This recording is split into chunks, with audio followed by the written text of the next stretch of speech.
Maayong adlaw mga kapatid, liway abas ni para sa News 5 Bisaya. Gahapon, gipagawas ni President Bongbong Marcos ang listahan sa 15 ka kontraktor nga adunay pinakadaghan nga flood control projects sa Pilipinas. Human sa pamulong sa presidente bahin sa mga irregularidad sa pipila ka flood control projects, gipadayag pag-usab ni Iloilo City Mayor Raisa Trias ang panawagan nga maghimo og hingpit nga review ang Department of Environment and Natural Resources ug mga independent nga eksperto gikan sa University of the Philippines ug uban pang kasaligan nga institusyon.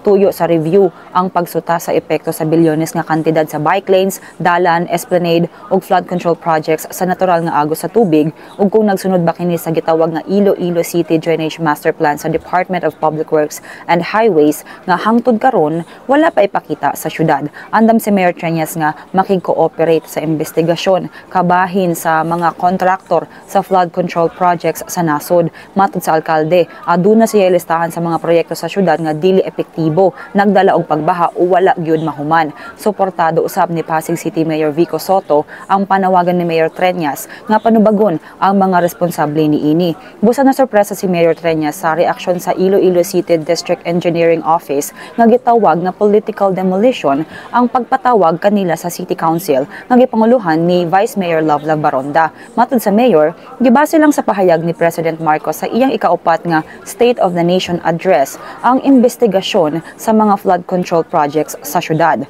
Giingon niyang importante ang committee hearing aron makatigom og ebidensya ug impormasyon nga magamit sa paghimo og mga ordinansa nga motubag sa panginahanglan sa mga lumulupyo. Kipanghimakak ni Trias nga walay basihan ang aligasyong political demolition ug giingon nga ang tumong sa konseho mao ang transparency, accountability ug pagserbisyo sa katawhan sa Iloilo City.